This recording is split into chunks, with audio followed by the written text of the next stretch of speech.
윤회의 진실 수업을 진행하고 있는데요. 지난주 우리가 좀 특별한 이야기를 좀 하나 하느라고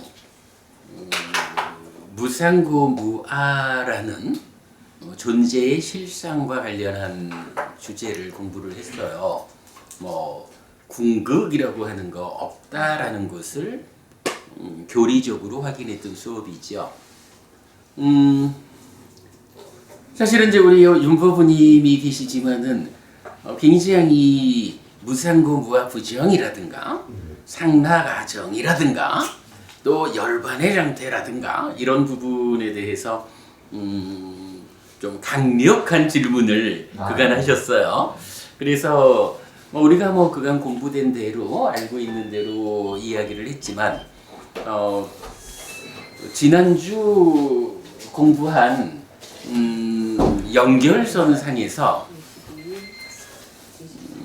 우리가 알고 있는 이 존재와 관련한 이야기, 이것이 어차피 사실이라고 하는 게 그거기 때문에 이러한 존재가 어떤 경전에 근거해가지고 무상고무아 부정이고 어떤 경전에 근거해가지고 열반은 락이고 이런 이야기를 할 수 있는지, 이 중요한 주제에 대한 오늘은 경전의 근거를 제시하는 수업을 진행하려 합니다.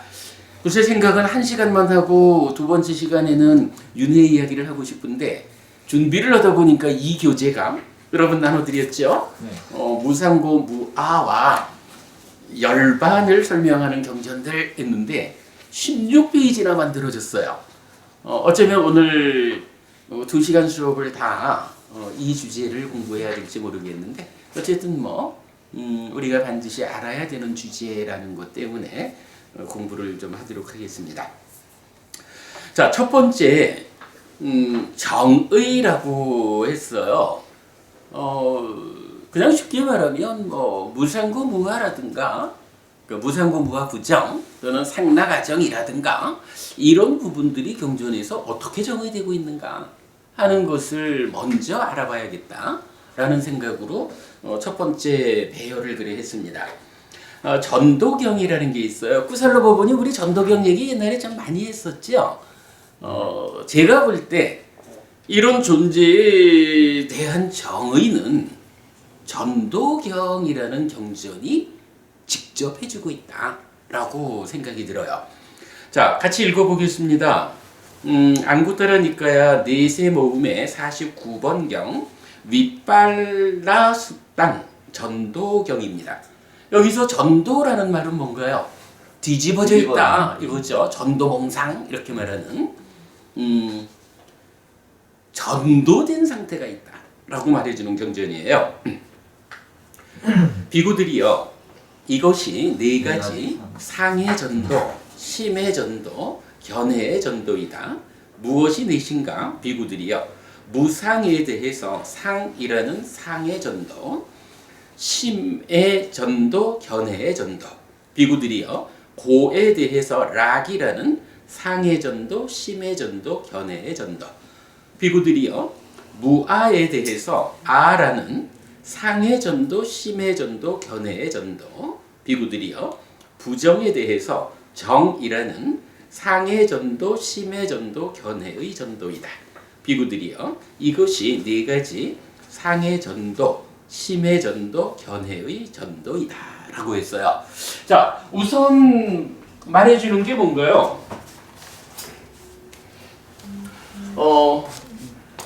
네 가지를 제시하죠.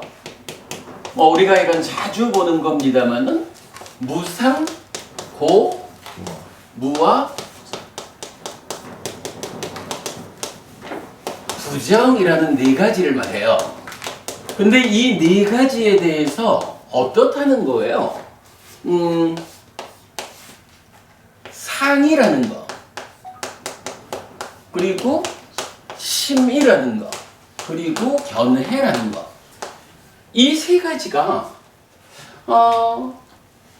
전도되었다, 거꾸로 섰다 라고 말하면서 어떻게 말하죠? 무상에 대해서 상이라고 무상한 것을 상하다라고 보니까 거꾸로 쓴 거죠. 전도된 상, 전도된 심, 전도된 견해가 있다. 이렇게 말하는 거죠. 그러면서 고에 대해서는 이 불만족스러운 거를 모르고 락이라고 거꾸로 선 상과 심과 견해가 있다. 이렇게 말해요. 무아에 대해서 아라고, 부정에 대해서 정이라고. 뭔가요? 무상고 무아 부정이라고 하는 어떤 현상이 있는데 요거를 거꾸로 본다는 거예요. 거꾸로 보는 상태를 말하는 게 상락아정 이렇게 나오죠. 자, 밑에 있는 내용을 더 볼게요. 비구들이요, 이것이 네 가지 상에 전도되지 않음, 심에 전도되지 않음, 견해에 전도되지 않음이다. 무엇이 넷인가? 비구들이요, 무상에 대해서 무상이라는 상에 전도되지 않음, 심에 전도되지 않음, 견해에 전도되지 않음. 비구들이요, 고에 대해서 고라는 상에 전도되지 않음, 심에 전도되지 않음, 견해의 전도되지 않음. 비구들이요, 무아에 대해서 무아라는 상에 전도되지 않음, 심에 전도되지 않음, 견해의 전도되지 않음. 비구들이요, 부정에 대해서 부정이라는 상에 전도되지 않음, 심에 전도되지 않음, 견해의 전도되지 않음이다. 비구들이요, 이것이 네 가지 상에 전도되지 않음, 심에 전도되지 않음, 견해에 전도되지 않음이다. 자, 어쨌든 이렇게 말하는 거예요. 무상고 무아 부정이라고 하는 것이 있어요. 요것에 대한 상과 심과 견해를 말하는데, 사실은 여기서는 지금 어떤 것이 무상하고 어떤 것이 고고 어떤 것이 무하고 부정인지는 지금 말하지 않는 거예요. 그냥 현상적으로 무상고 무아 부정이라는 것이 있다. 그렇게 작용하는, 그렇게 우리 삶에서 만나지는 상과 심과 견해가 있다. 이렇게 말을 하고, 일단 무상고 무아 부정을 그대로 무상이라고 보고 고라고 보고 무아라고 보고 부정이라고 보는 요거는 뭐예요? 전도되지 않은 상이고 심이고 견해다. 다만 지금 뭔지는 모르는데 무상한 거를 무상하다고 보면 이거는 거꾸로 쓴 게 아니잖아. 바로 쓴 거잖아. 그죠? 그래서 그렇게 말을 하는 거예요. 거기에 비해서 무상고 무아 부정인 어떤 것을 상락아정이라고 거꾸로 보면 전도된 것이다. 이렇게 말을 하는 거죠.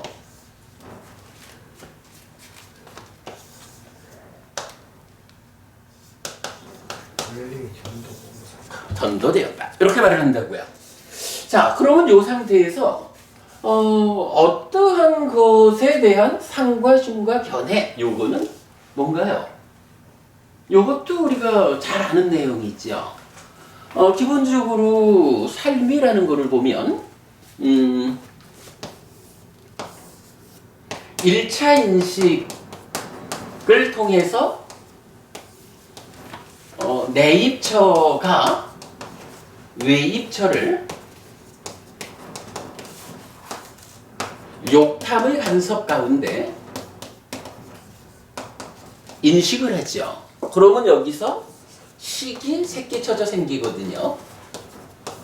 새로운 식이 생겨나면 내입처, 외입처, 식 세 가지가 동시에 존재한다, 만난다 라고 하는 것을 3,4화합,촉 이렇게 말하거든요. 그러면 여기에서 경험이 있다. 경험은 락고 불고 불란다.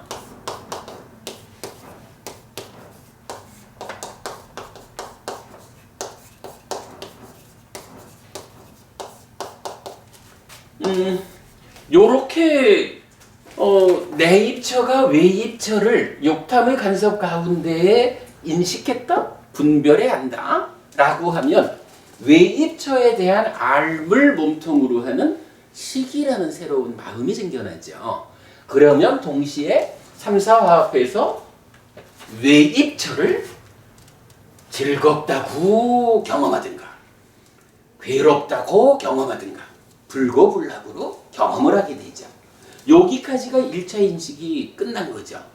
그러면 이제 삶은 새끼쳐져 생겨난 시기 자기대로의 어차피 이거는 외입처에 대한 알물 몸통으로 하는 마음이니까 마음의 활동성으로 2차 인식으로 삶이 진행되죠. 2차 인식은 이제 이렇게 함께 생겨난 느낌, 경험을 상이라는 곳이 간섭해가지고 여기에서 상이 중생들에게는 병들어 있다, 병든상 번뇌다, 치유될 수 있다. 이런 상태에서 중생들의 입장에서 말하면 병든상이 간섭했다, 번뇌가 간섭했다. 여기서 무명 위에 탐이거나 진이거나 이런 수에 대한 알미 생겨나죠. 그러면 외입처에 대한 알민식과 수에 대한 알민 탐진치, 무명 요것이 알미라는 말로 정의가 되죠. 니아나라고 하는 거죠. 그리고 이렇게 알물 몸통으로 하는 마음을 심 이렇게 부르죠. 우리가 말하는 새끼쳐진 시기 2차 인식의 과정을 거쳐서 탐을 만들어 가지고 몸집을 부풀린 상태, 그것이 심이라는 마음이죠. 그러면 이제 이 심이 즐기고 환영하고 묶여 있다라고 하는 내적인 과정을 거치면 여기서 난디라는 것이 생겨나죠. 즐김이라고 보통 이해하는 거죠. 이때 탐과 난디가 함께한 상태를 가래라고 부른다고요. 그리고 이러한 가래 상태, 요거는 결국은 마음이 난디를 만들어서 한 번 더 몸집을 부풀린 상태죠. 그러면 여기서 이제 행위를 하는데 이 행위가 두 갈래로 나오죠. 하나는 대상에 대한 일로 위탁가라는 수를 대상으로 하는 과정을 끝내고 원래의 대상인 외입처를 대상으로 하는 과정으로 돌아가는 거 위탁가죠. 그래가지고 여기서 뭐 이제 업을 짓는 쪽으로 연결이 되고, 그런가 하면 또 한 가지 뭔가요? 여기에서 견해라는 것이 함께 두 갈래로 진행이 되죠. 윗닦아가 진행이 되고 견해가 진행이 되면 여기서 사유라는 데서 함께 만나가지고 이제 나머지가 또 진행돼 나가죠. 삶이라는 걸 이렇게 놓고 보면 이제 그럼 어떤 건지는 몰라도 무언가 하여간 무상고 무아 부정인 거에 대해서 상락아정이라고 전도된 상태로의 상과 심과 견해가 있다라고 말하는 요건 뭐예요? 예, 따지고 보면 다른 얘기, 특별하게 엉뚱한 얘기를 하는 건 아니죠. 우리 삶의 과정을 보면서 저 내면에서 2차 인식 이 자리에서 우리가 아는 거지만 무명과 번뇌를 합하면 치가 되죠. 그래서 탐진치란 말이에요. 이런 2차 인식의 자리에서 상이 병들었다, 번뇌가 되었다라는 것 때문에 탐진치를 만들어내는 요 내면의 과정에 작용하는 게 뭐예요? 상인 거죠. 그런가 하면 이 상에 의해 가지고 2차 인식의 과정에서 부풀려져 가지고 무명 그리고 탐이라는 것을 몸통의 일부로, 즉 여기서 알미라고 하는 건 어떻게 구성이 된 거예요? 식이라는 마음에다가 뭐 무명과 탐인데 대표적으로 그냥 탐만 쓰죠. 요렇게 부풀려진 것으로의 심인 거죠. 요 상태를 놓고 보면 어때요? 뭐 그런 상태에서 내면의 상황을 마치고 이제 행위를 할 때에 행위를 어떻게 하나요? 어떤 자기대로의 선입견을 가지고 행위를 하게 된다. 이런 개념이죠. 그러니까 견해는 이미 행위의 영역에 들어온 거예요. 그러면 이제 이런 이야기죠. 무상이라는 요 한 가지를 가지고 적용을 해보면 원래는 내가 무상한 어떤 것을 놓고 무상한 것에 대해서 전도된 거꾸로 선 것이 상이에요. 그러면 상이라고 하는 상이 있다라는 건 뭐예요? 여기 이 상이 병들었는데 어떻게 병들었느냐 하니 이게 원래는 무상한 거란 말이에요. 지금 이런 주제가 이 무상한 거를 잘못 보아가지고 상으로 보는 병듦의 상태죠. 그러니까 2차 인식이 진행되는 그때의 상이 상으로 병들어 있는 거예요. 그죠? 산야라고 하는 상이 니자라고 하는 상태로 병들어 있는 거예요. 요걸 말한다고. 근데 요게 동일하게 말하기를 그렇게 전도된 상도 있고 전도된 심도 있다. 그럼 여기서 전도된 심이라는 건 뭐예요? 자기가 그냥 독립적으로 전도됐다 이 개념 아니죠? 저 밑에서부터 상이 상으로 거꾸로 선 상태로 인식이 되다 보니까 무명이라고 하는 것이 상과 관련한 무명이 생겨나고 그 위에서 상과 관련한 탐이 생겨난 거죠. 그래서 탐을 자기 몸집의 절반으로 하는 요 심이라는 건 뭐예요? 결국은 상이라고 하는 전도된 상태를 싣고 와가지고 마음이 내가 마음이요? 지금부터 행위를 할 거요? 이래야 하는데 그 행위하고자 하는 마음 자체의 상태가 어떠냐 하면 무상한 거를 상하다고 거꾸로 보고 행위를 하겠다. 이런 개념이죠. 상이라는 것이 그러니까 심이라고 하는 마음이 자기 몸통의 절반을 무상한 것을 상으로 전도된 상태로 가지고 있다. 요게 상이라고 하는 전도된 심이다. 이렇게 보는 거죠. 그리고는 그게 어때요? 심이 아예 또 자기 내적인 활동으로 해서 난디를 만들어서 가래가 되었다. 요런 상태에서 윗닦아를 통해서 대상한테로 찾아가서 행위를 하지만 거기에 또 하나 세상을 어떤 눈으로 보는가라는 견해라는 것이 있잖아요. 근데 이 견해가 어떻다는 거예요? 무상한 어떤 것을 놓고는 거꾸로 상하다라고 2차 인식에서부터 시작돼서 이렇게 올라온 전도된 견해를 가지고 세상을 보면서 행위를 한다. 이런 얘기죠.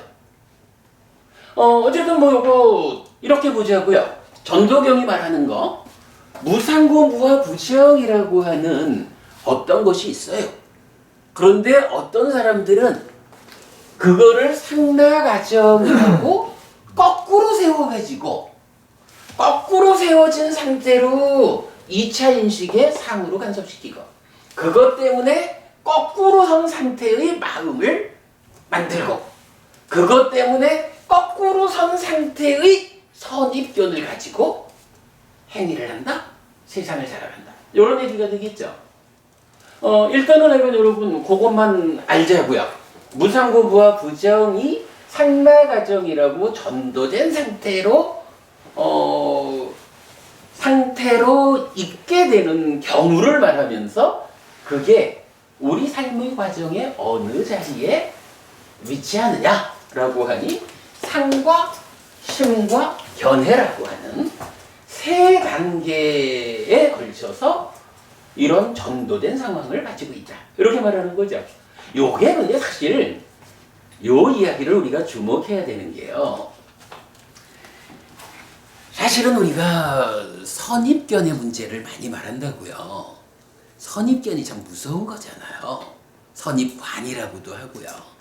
아무리 이것이 올바르다라고 드러내 보여줘도 그건 다 당신 얘기고 나는 이게 이런 줄 분명히 알아 라고 사실은 뭐 내적으로 고착된 상태를 그지? 자기의 어떤 고착된 상황을 가지고 세상을 보는 거잖아요. 근데 이게 그냥 세상을 보는 이야기로 끝날 것 같으면 고치기가 쉬울 거예요. 그죠? 고치기가 쉬울 건데 우리가 주목해야 되는 거는 선입견을 고쳐가지고 온전한 삶을 살아보자 라고 시도를 하는데 이게 선입견 너 바꾼다 라고 여기서 바꾸는 일을 가지고 완성이 되질 않는다는 거예요. 그걸로 인해서 문제 해결이 되지 않는다는 거예요. 어떤 형태로든 선입견을 바꿔보자 라고 견해를 바꿨는데 바뀐 줄 알았는데 알고 보니까 그 밑에 견해의 주체인 마음이 글쎄 행위 영역을 네가 바꿨는지는 모르지만 내 몸통을 차지하고 있는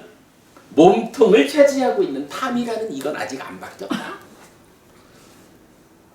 마음의 상태가 안 바뀌어주니까 어떤 방법을 통해서 견해를 바꿨다라고 생각을 해도 사실은 그게 그 노력이 작용하고 있는 일시적인 것에 불과하다 이거잖아요. 그 노력이 제거되면 마음 자체가 이런 전도된 상황을 갖고 있으니까 또 올라오는 거예요.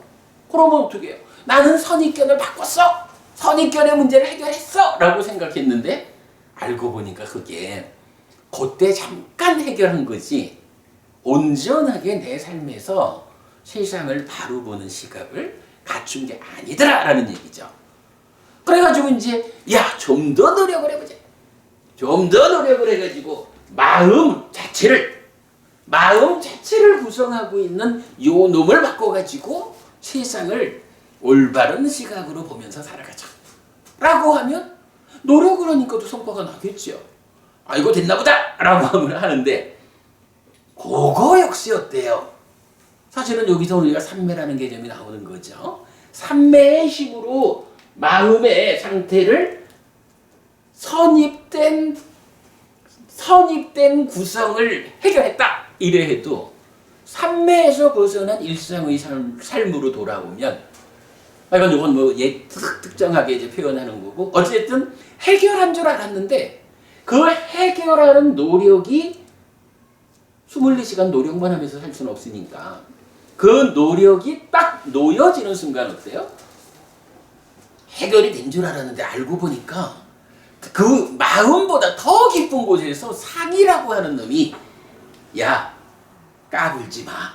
나도 있어. 이러면서 자기의 그 전도된 상태를 그대로 또다시 일으켜 가지고 마음을 다시 전도된 상태로 만들어 버린다고.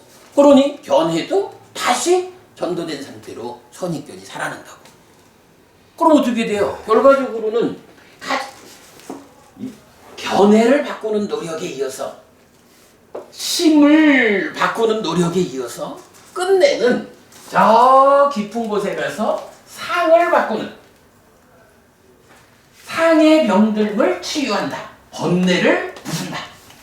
요런 노력에 의해서 최후의 자리를 해결하지 않고는 이런 전도된 거꾸로 서서 세상을 살아가는 이런 문제가 해소되지 않는다.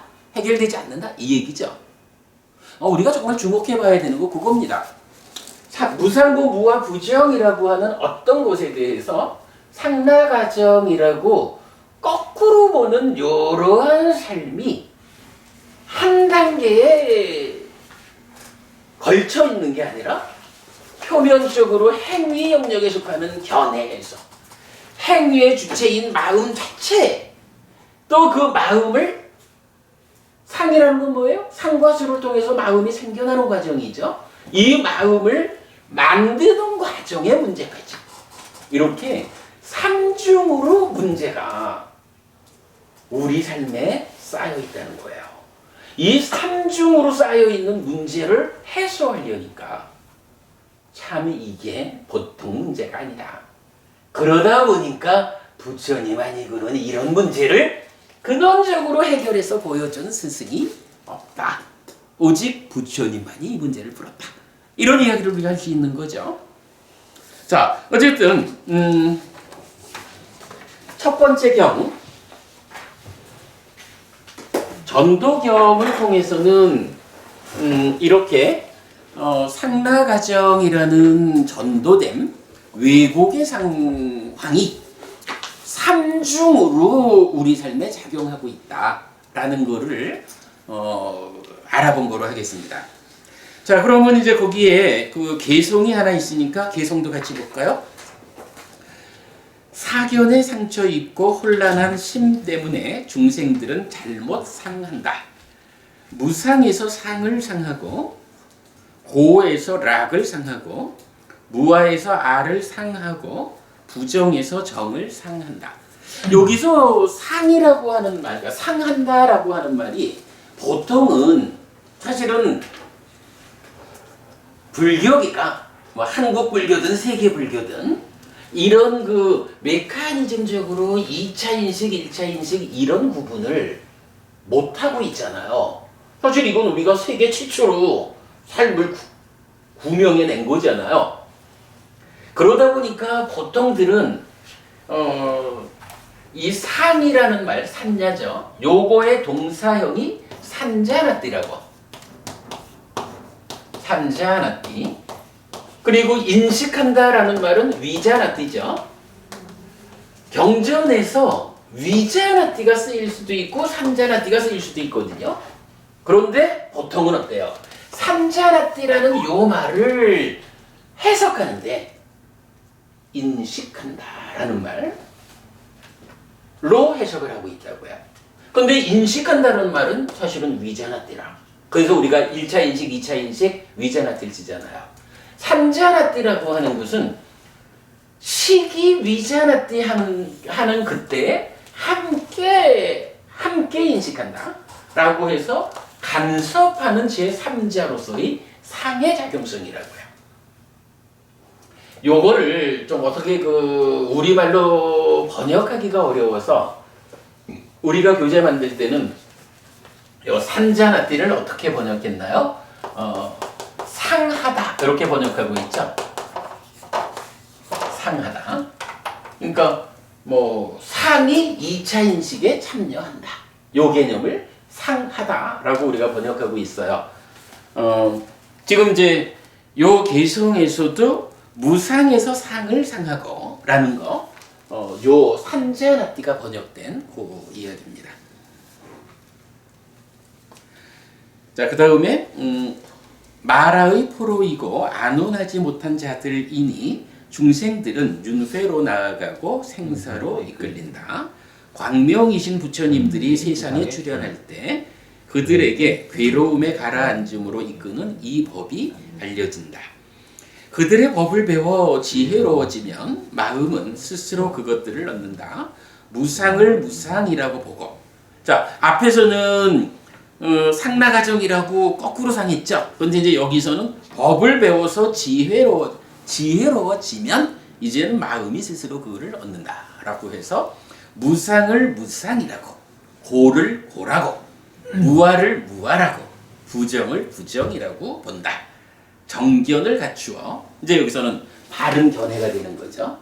바른 견해를 갖추어서 모든 괴로움을 걷는다. 이렇게 개성이 나와 있어요. 자, 일단은 요 전도경을 통해 가지고 우리가 무상고 무아인 어떤 것에 대해서 상락아정이라고 상하고 심하고 보는 요 세 가지는 거꾸로 쓴 거야. 그건 잘못된 거야. 요거 하나를 결정적으로 보았죠. 네, 그거를 보았습니다. 자, 그러면 이제 다음 페이지로 가보겠습니다. 같이 읽으면 좋을 것 같은데 개성을. 안 그럴 것 같아요. 뭐 근데 같이 읽어도 상관은 없는데. 자, 그러면 이제 여기서 그래, 뭐 읽고 싶은 사람 읽으셔요.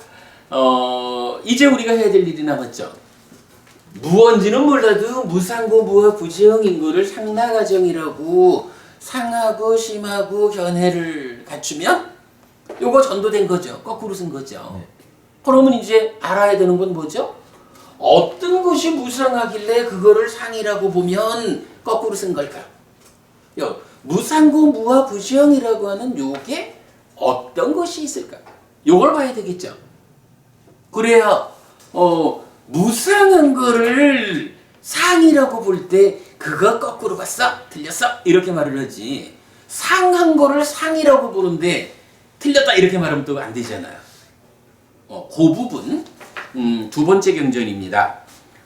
안구따라니까요 세세 모음에 PTS 본으로는 134번 경이고 6차 결집본에 의하면 137번 경이 출현경입니다.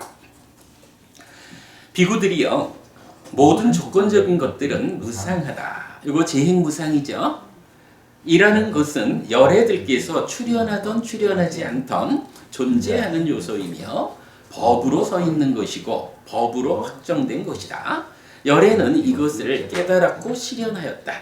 깨닫고 실현한 뒤 모든 조건적인 것들은 무상하다. 재행무상이라고 알려주고 가르치고 선언하고 확립하고 열고 분석하고 명확하게 한다. 어떤 것이 무상하길래 그거를 상이라고 보면 거꾸로 보는 것일까? 라는데 여기서 지금 이 출현경에서 뭐라고 말해줘요? 모든 조건적인 거. 예, 재행이라는 말을 하죠. 상카라, 그러니까 삽배 상카라.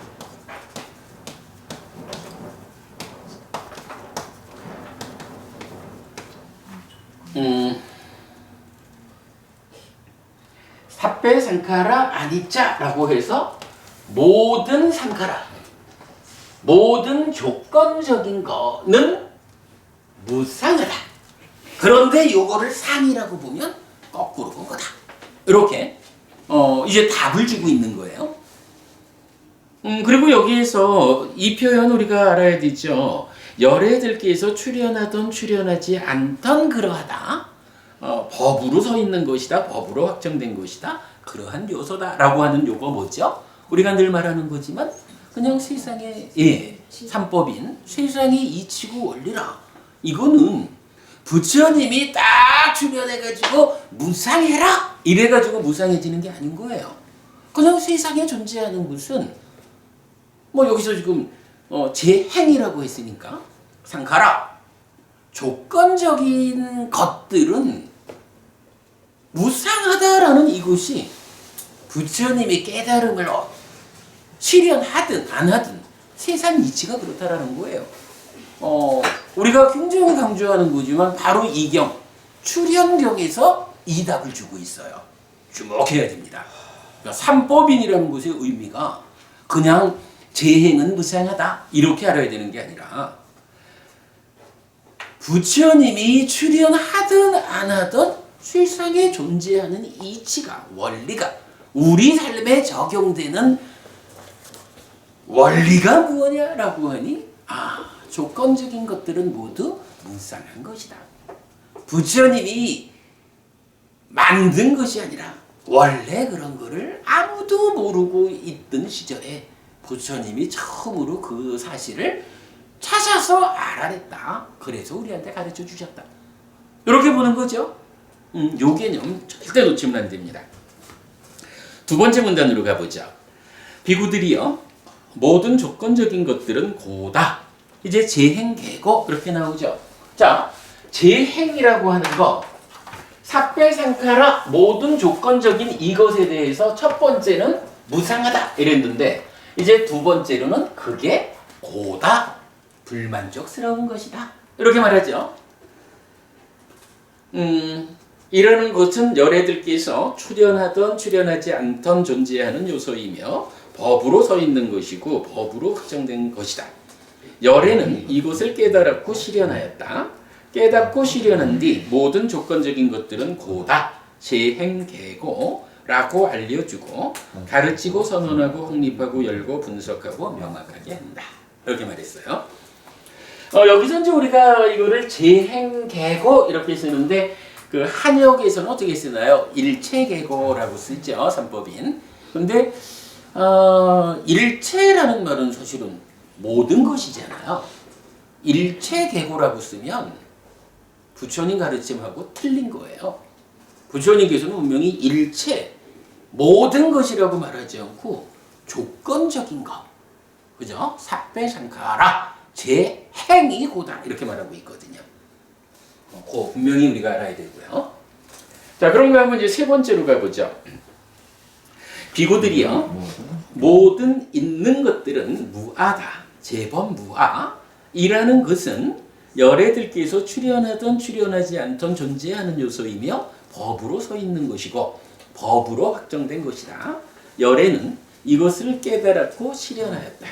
깨닫고 실현한 뒤 모든 있는 것들은 무아다, 제법 무아라고 알려주고 가르치고 선언하고 확립하고 열고 분석하고 명확하게 한다. 이랬어요.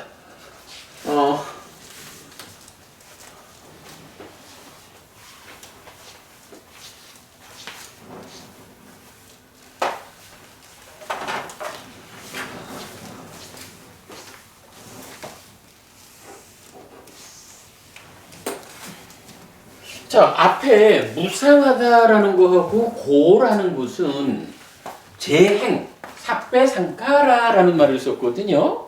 근데 이제 이어가지고 나오는 거는 뭐라고 나오냐 하면 예, 삽배담마라고 나와요. 삽배담마인데 요거는 담마라는 것을 법이라고 번역하니까 제법, 법 이렇게 되죠. 그리고 이 제법에 대해서는 무아다 이렇게 표현을 하고 있어요. 요게 분명히 주어가 달라요. 그죠? 주어가 달라요. 삽배상카라 재행하고 삽배담마 제법하고가 달라요. 근데 요 담마라는 거 보통 이제 존재 이래 말하지만 지난 시간에도 나왔었죠. 이 존재라고 하는 거 우리가 두 가지로 말하죠. 네. 그러니까 일반적으로 존재라는 개념은 있는 거죠, 뭐. 그죠? 어떤 거든지 있는 거는 존재라고 말하는 거예요. 요거 담마라. 그런가 하면 우리가 또 존재라는 말을 유사하게 쓰는 게 있죠. 유라는 말로 쓰고 있죠. 있는 거는 법이고. 유라는 요건 뭔가요? 바와라고 해서 식과 명색이 함께 함으로써 지금 살아가고 있는 나를 말하는 거죠. 나라고 하는 존재. 요게 하여간 유, 바와예요. 하여간 요 개념 우리가 가장 강조하는 거죠. 그 유물론자들은 몸만으로 나라는 존재를 말하고 그 브라만 그러니까 사뜨라고 하는 존재를 천명하는 쪽에서는 오직 사뜨라는 요 마음이 나지 이렇게 말하죠. 그러나 부처님은 몸과 마음을 각각으로 말하는 그건 사실 아니고 몸과 마음이 함께 할 때 나라는 존재가 된다. 이렇게 알려주는 거죠. 그래서 이건 우리가 존재라는 말은 이렇게 법, 담마인 존재하고 바와 유인 존재로 구분해서 알아야 되죠. 유가 상카라고 유가 아니죠. 유는 바와에서 식과 명색으로 구성된 나를 말하는 거지. 그러니까 나라는 존재. 근데 그것도 상카라 네. 물론이죠. 이게 그 얘기였나요? 단마 안에 속하진 않나요? 반만 유가. 조금 이따 봅시다. 자, 어쨌든 이제 그 삽배 담마 안 왔다 해서 있는 거, 이건 법이라는 거, 있는 거요. 있는 거는 모두 무하다 이렇게 말하는 거예요. 요거 부처님이 있는 거는 모두 무하다라는 요게 어느 만큼 적용되는 거냐 하면 바로 이 경에서 알려주는 부처님이 출현하든 안 하든 출현 여부와 무관하게 이 세상에 우리 삶에 적용되는 존재하는 원리요, 이치요.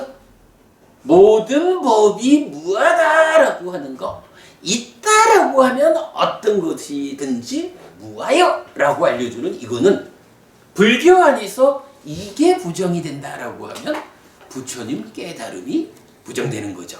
왜? 부처님은 그렇게 말을 하는 거예요. 내가 출현하든 안 하든 세상의 원리고 이치인 것이 있는 거는 모두 무하라는 것이다 라고 선언을 하는데, 만약에 무아 아닌 것이 있다 라는 어떤 것인가, 무아 아닌 어떤 것이 출현을 하면요, 부처님이 못 본 게 있는 거잖아. 부처님이 깨달았다라고 하는데 어떤 거를 빼고 보았어 이러면 이건 완전한 깨달음이 아니잖아요. 사실은 무아라는 거, 제법 무아, 이게 부정된다라고 하면 그 순간 불교는 문을 닫아야 되는 거예요. 부처님과 깨달음이 가짜 깨달음이 되는 거거든요. 사실은 지난주에 우리가 궁극이라는 거, 뭐 아두 무아두 다 넘어선 것으로의 궁극, 이런 것이 있다라고 하면 불교가 문 닫아야 된다라는 심각성 때문에 바로 이런 부처님 가르침에 의하면 궁극이라는 것이 정말로 있는 거라면 그거 무아래야 되는 거죠. 무아를 넘어서는 어떤 것이 있다라고 하는 것은 그야말로 부처님 가르침에 속하지 않는, 달리 말하면 뭐예요? 외도의 가르침이다. 이렇게 말해야 되는 거죠. 그 개념, 하여간 이 출현경을 통해서 우리가 정말로 주목해야 되는 내용입니다. 자, 넘어갈게요.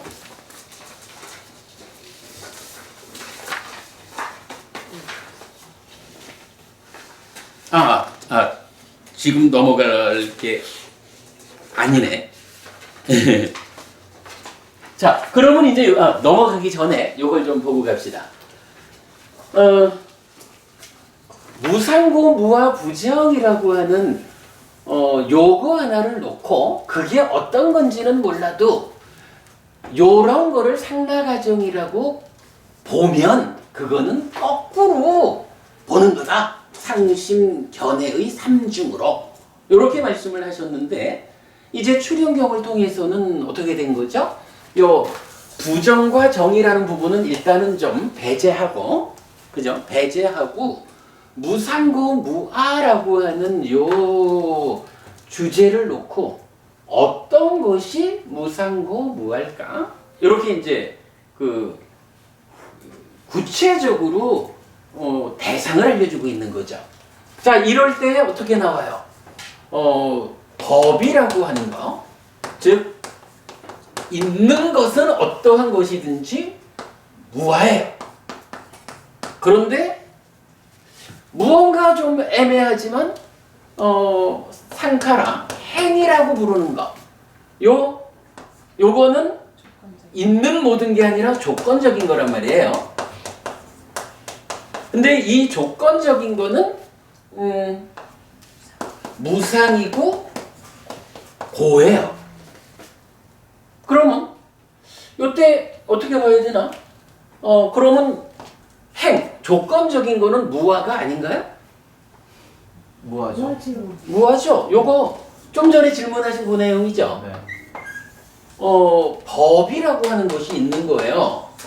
근데 이 법 중에 아직 뭔지 잘 모르지만 뭐 요만큼을 잘라가지고 요거를 행이라고 하면서 이 행은 무상하고 고다 이렇게 말을 했어요. 그러면 이제 요거는 어떤 형태로든 무상하지 않아야 되겠죠. 그리고 고가 아니어야 하죠. 그런데 그런 가운데에 이 법 자체가 갖고 있는 특징이 뭐냐 하면 이게 무아라고. 그러니까 무아인 그 위에서 어떤 거는 무상고고 어떤 거는 무상고가 아닌 거예요. 요거죠. 그러니까 행이라고 하는 요것도 무상고이지만 역시 무아에 속하는 거죠. 그러니까 아까 그 유가 행이죠? 그러니까 행이죠? 라고 질문하시니까 행이지요 뭐. 그런데 한쪽에서는 법이래야 되지 않나요? 법 맞죠? 행에도 속하고 법에도 속해요. 왜냐하면 법이 행을 포함하고 있는 행보다 넓은 의미의 것이니까. 그러면 좀 전에 질문된 거죠. 이제 이런 상태에서 그러면 이제 일단 우리가 이걸 한 거예요. 있다라고 하는 모든 것은 이게 뭐 물질적으로 있든 물질 아닌 것으로 있든 어떤 형태로든 있다라고 하는 것은 무아요. 그러나 행이라고 하는 것, 조건적이다라는 것은 그 무아 위에 무상과 고라는 2차적인 특성을 갖고 있어. 요거죠. 그러면 이제 1차적으로는 무아인 법 가운데 2차적으로 무상고인 행의 영역과 무상고가 아닌 무언가가 또 있는 거죠. 존재에 대해서 우리가 바로 알아보려면 어쨌든 요거 무아인 법이면서 무상고인 행이 아닌 요 영역을 차지하고 있는 것은 무엇일까? 요거까지 알아야 되겠죠. 일반. 예. 그거를 일단 우리가 알아야 돼요. 그거를 이제 좀 숙제로 남겨놓고 일단은 무상고 무아라고 하는 요것이 단 하나의 예외도 없는 법칙이다. 이거에 예외적인 경우가 생긴다라고 하면은 좀 과정에서 말하면 불교가 문을 닫아야 된다. 깨달음이 달라지는 거니까 이건 불교 아닌 다른 종교가 돼야 맞죠. 자, 거기까지를 놓고 일단 좀 보겠습니다. 자, 한 페이지 넘어가 보면 무상계라고 하는 계성이 하나 있어요. 아니차 왔다 상카라 우빠다 와야 단미노 우빠치트와 니루찬띠 때상 우빠사모 수코. 조건적인 것들은 무상하니 생겨나고 사라지는 법이다. 생겨나는 동안 소멸하나니 이들의 가라앉음이 행복락이다. 이랬어요. 자, 여기서는 어때요? 조건적인 것은 무상하다. 요 얘기죠. 재행이 무상하다. 요거거든요. 근데 이 개성이 알려주는 건 뭔가요? 그러면 재행이 무상하다라고 말하는 이 무상이라는 것은 무엇일까? 어떤 것을 무상이라고 부르길래 조건적인 것들은 다 무상할까? 그 부분을 정의해주는 경전이에요. 개성이에요. 보니 첫째로는 생겨나고 사라지는 법이다.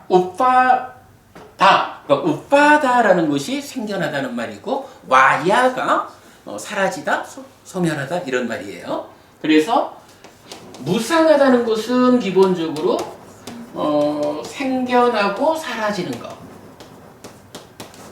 생겨나고 사라지는 무언가요? 법이죠. 어쨌든 있는 거란 말이요. 있는 거니까 법인데 법 중에 생겨나고 사라지는 그런 법이 행이요. 요 얘기죠. 그런가 하면 요거를 조금 더 구체적으로 말하면 우빠찌뜨와 니루짠티라고 해서 생겨나는 동안 소멸한다.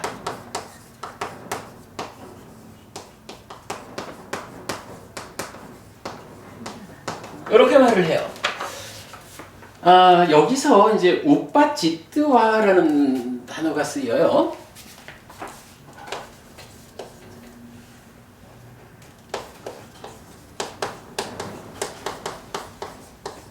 요 이제 우빠다라는 단어가 이제 일어나다라는 말인데 우빠찌뜨와라고 할 때 요 뜨와라고 쓰이는 요거를 뭐 절대적격 이렇게 이제 불러요.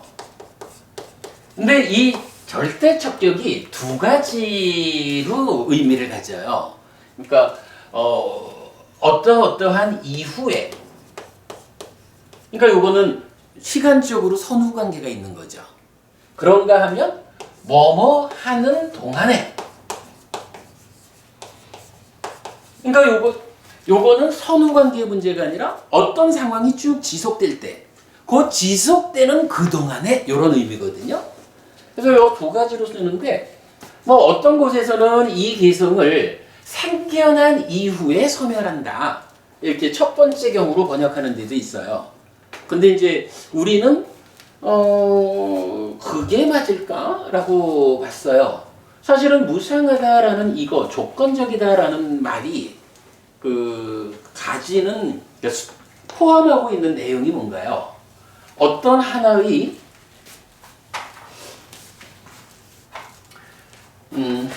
결과를 만들려면, 이 결과를 만들기 위해서는 조건 지어졌다라는 의미가 뭐냐 하면, 조건이 1, 2, 뭐 해서 하여간 무지무지하게 많은 조건들이 하나의 결과를 만들기 위해서 참여한다, 요거죠. 뭐 우리가 뭐 이런 그 다양한 조건 지어짐까지는 오늘 설명 안 해서 다 알죠. 우리가 살아가는 가운데 이게 또 심지어는 어때요? 이렇게 수많은 조건들이 결합해서 결과가 만들어지는데, 그 조건이라는 이거는 어때요? 조건 자체도 이미 하나의 결과죠. 이 조건 자체가 또 다른 그 한 단계 아래의 다양한 조건들에 의해서 결과돼서 생겨난 거잖아요. 이러다 보니까 이 조건이라는 게 무지무지하게 많다는 거예요. 하나의 결과를 만드는데 헤아릴 수 없이 많은 조건들이 참여한다. 그러다 보니까 이러한 조건들이 뭐 그냥 한 줄로 쭉 서가지고, 자 여기 땅 해가지고 결승선에 딱 동시에 들어오는 이런 것 같으면 다 들어온 다음에 소멸한다, 이렇게 말을 하면 되거든요. 근데 이 조건이라는 게 그렇게 동시에 출발해서 동시에 딱 결승전에 들어오는 그런 조건들이 아니라, 하나의 결과를 만들기 위해서 이 많은 조건들 중에 어떤 거는 조건으로 작용을 하기도 하고, 어떤 거는 이미 작용을 마치고 사라지기도 하고 비키기도 하고 뭐 이러잖아요. 그러니까 생겨나는 결과를 만들어내는 그 가운데 이미 어떤 조건들은 결과를 만들기 위해서 작용하는데, 어떤 조건들은 이미 그때 할 일을 다 하고 사라져가기도 하고, 그러니까 그렇게 결과를 만들어내는 동안에 소멸한다. 이렇게 이제 저는 이해를 한 거죠. 요 절대적 격이 가지는 두 가지 의미이기 때문에 그렇게 이해를 했어요. 새로운 해석입니다. 네. 응? 좋은 해석. 예. 자, 그런 상태에서 이제 경전은 세 번째로 뭘 말하냐 하면, 때상 우빠 사모스코라고 해서, 자, 일단 무상하다는 것은 현상이 이런 거예요.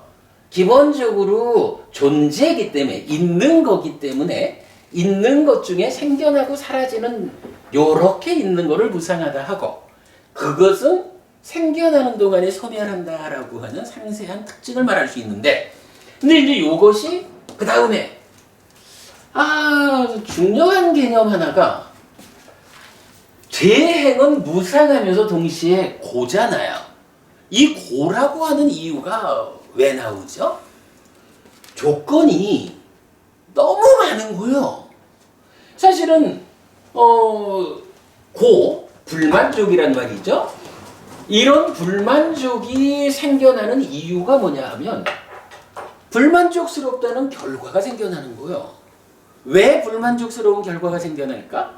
조건들이 너무 다양하게 결합을 해서 생겨나는데, 이게 그냥 한 서너 가지 조건 정도가 딱 결합해가지고 결과가 나온다 이러면, 우리가 웬만큼 노력을 해가지고 한 서너 가지 조건 정도는 제어가 될 거예요. 조건이 결합해서 결과가 생겨날 때 이 조건이 지어질 수 있다라고 하면, 달리 말하면 조건이 내 맘대로 되는 거잖아요. 그러면 결과도 내 맘대로 되거든. 내 맘대로 된다라는 요게 뭐냐 하면 만족한 거고 그거를 고가 아니다 락이다 이렇게 말한다고요. 근데 너무 많은 조건들이 막 몇 중으로 이렇게 작용을 하니까 이거를 내 맘대로 조건을 제어할 수가 없다라는 개념이죠. 그러니까 조건에 의해서 생겨나는 것을 조건이 내 맘대로 안 된다라는 것은 결과가 내 맘대로 되지 않는다. 이 말이 되잖아요. 그게 바로 고의 의미거든요. 그러다 보니까 무상하다라는 요 주제어에 대해서는 그게 무엇일까라고 우리가 정의할 수는 있는데 불교가 그냥 있는 그대로 알아라라는 종교가 아니잖아요. 있는 것을 분명히 모아가지고 거기에 문제가 있다면 해결해야 된다. 그래서 문제적이지 않은 삶을 살아야 한다. 고와 고멸 이게 불교니까 무상이라는 이 말에 대해서도 이제 한 가지 알아야 되는 게 있다고요. 어떻게 하면 괴로움을 결과맺는 무상이라는 이것이 제어될 수 있을까? 해결될 수 있을까? 거기에 대해서 이제 경전은 세상 우파사모스코라고 해서 이들의 그러니까 그것들의 가라앉음이 행복이다. 가라앉음이 락이다. 이렇게 말을 하는 거예요. 일단은 무상한 거는 괴로운 거예요. 조건적인 것들의 특징이에요. 그래서 요거죠. 무상하기 때문에 무상하고 괴로운 무아인 것 중에 일부. 요것은 어떻게 하면 무상고라는 2차적인 특성을 극복하고 무상하지 않고 괴롭지 않은 요 상태로 바꿀까? 요거죠. 이 바꾸는 방법. 바꾸는 방법이 뭐라는 거죠? 그죠? 우리가 정말 주목해야 되는 게 그거예요. 부처님은 이 개성을 통해서 생겨나고 사라지는 거예요. 워낙에 복잡해서 생겨나는 동안에 이미 소멸하고 있어. 이러한 무상하다는 것의 현상적인 특성을 그거를 가라앉으면 다양한 조건 지어짐에 의해서 내 맘대로 되어지지 않는 요런 무상의 현상적 특성을 어떡하라고? 그걸 가라앉아라. 그게 가라앉으면 가라앉는 만큼 불만족이 해소된다. 완전히 가라앉으면 불만족이 고가 완전히 소멸한다. 자, 이럴 때에 고라는 건 뭔가요? 고라는 건 어쨌든 불만족인데 이 불만족인 고가 어떤 그 대응 관계를 가져요? 고와 락이라는 거. 어쨌든 뭐 좋든 싫든 할 거 아니에요. 좋든 싫든이거든. 뭐 여기서도 행과 행 아닌 거 이러듯이 고라는 것과 고 아닌 거로 대응을 해요. 이때 이 락이라는 개념이 뭐냐 하니 고가 소멸된 상태. 예. 고가 멸한 상태. 즉 괴로움이 그러니까 불만족이 차지하는 거를 어떤 방법을 써서 이거를 밀어낸 거죠. 고가 밀려나는 만큼 고가 메우고 있던 그 비어진 공간의 상태를 고멸 이러고 그걸 나타내는 말이 락이라고요. 락이라고 하는 거 즐겁다 행복하다라는 이거를 따로 어디서 가져오는 게 아니고 이 불교적으로 가장 큰 특징이 있죠. 고와 고멸 이렇게 말하듯이 불만족스럽다 괴롭다라고 하는 요것만 밀어내면 고가 밀려간 그 자리가 비어있는 그 자리가 락이다. 그게 행복이고 즐거움이다.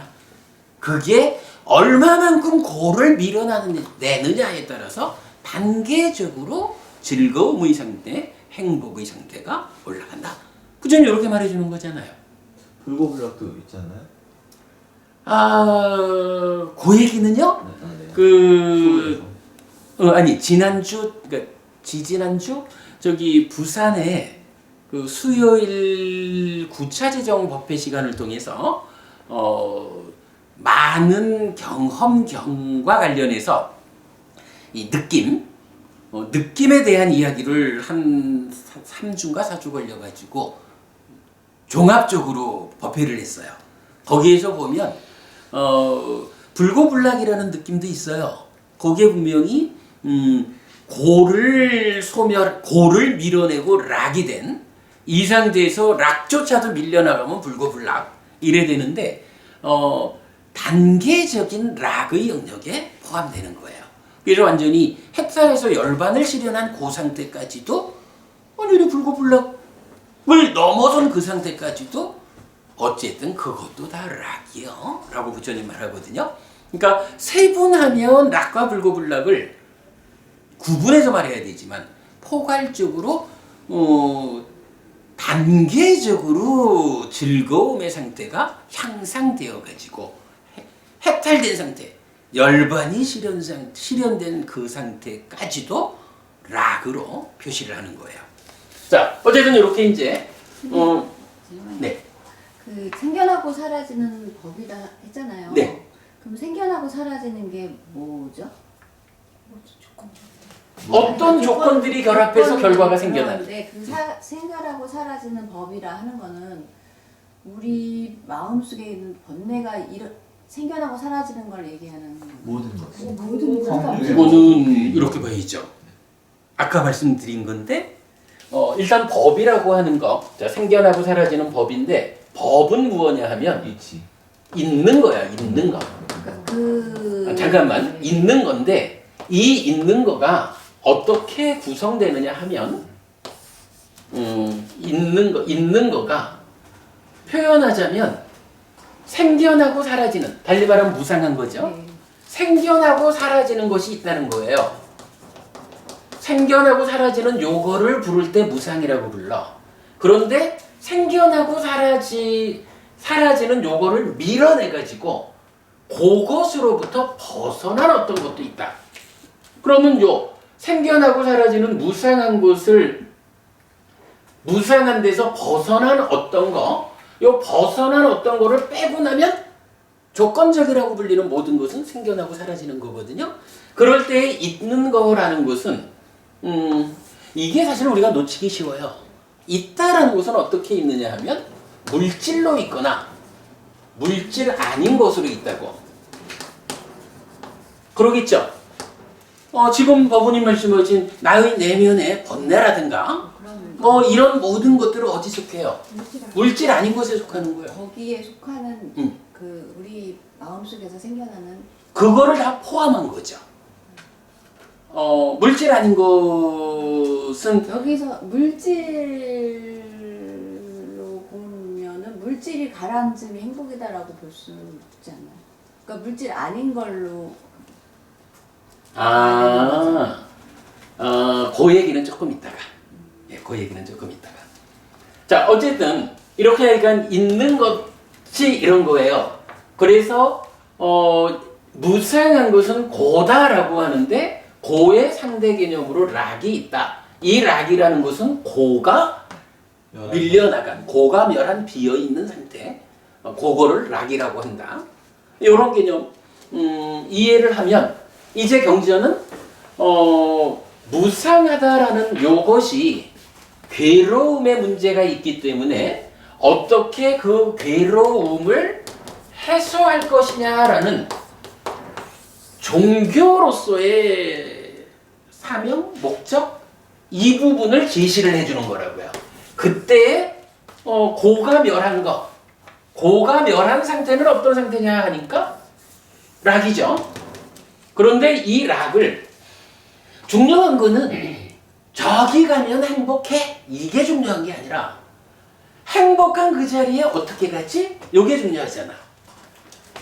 어떻게라고 하는 방법이 제시돼야 하는데 그 방법으로 부처님은 이경 무상계에서 때상 우파사무스코라고 하는 요 말, 그것들 무상하다 생겨나는 동안 소멸하는 이런 것들을 가라앉혀라.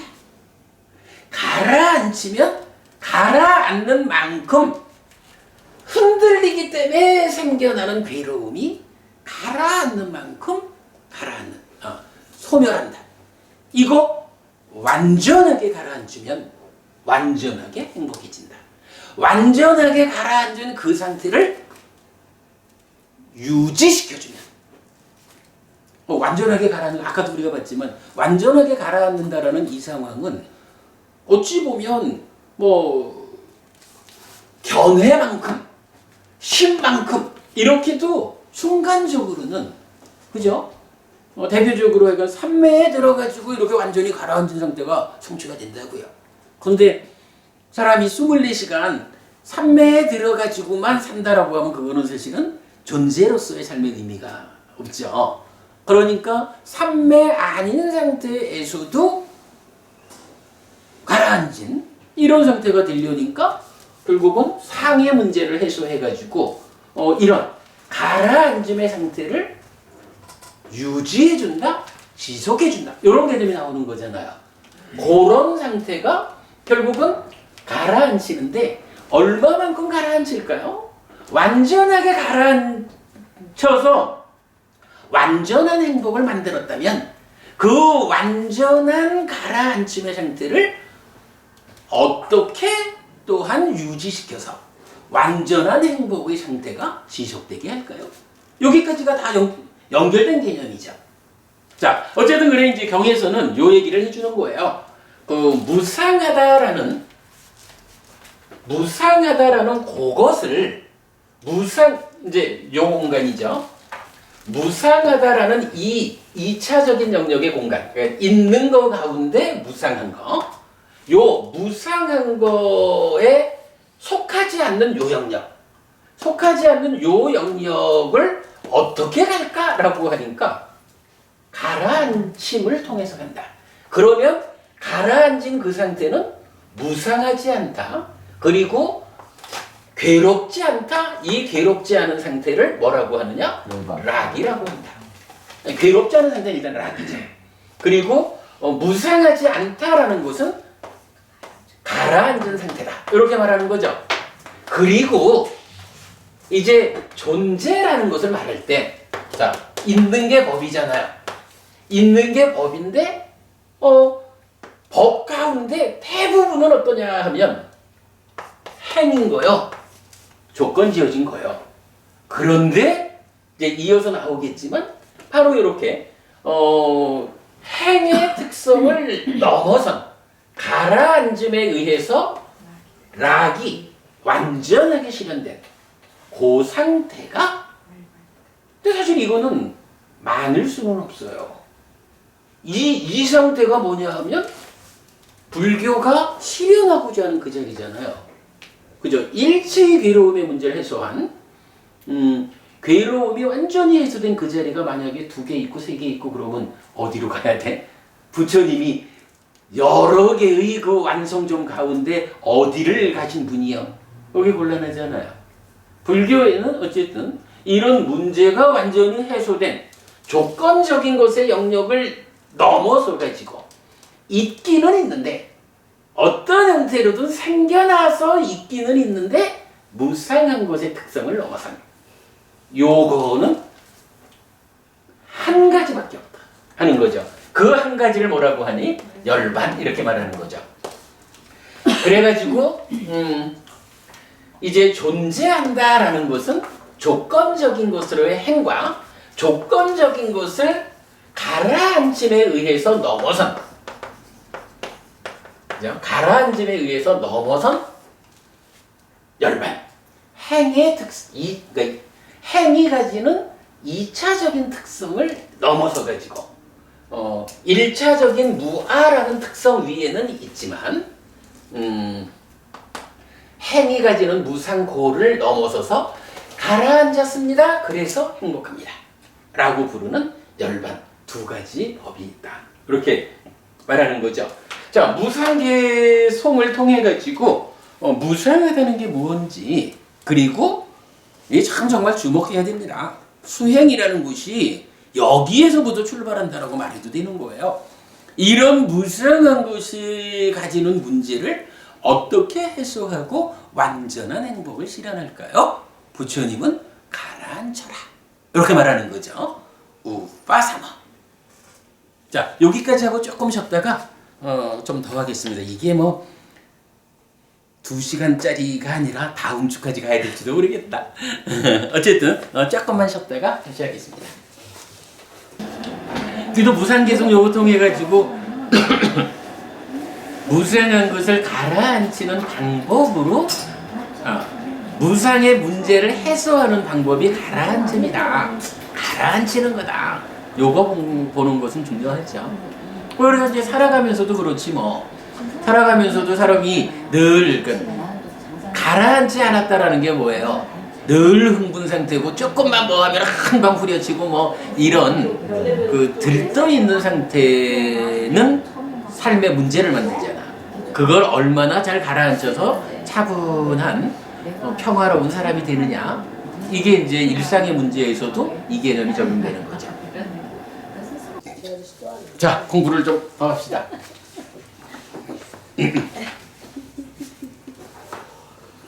이거 16페이지 중에 이제 4페이지 보고 있네요.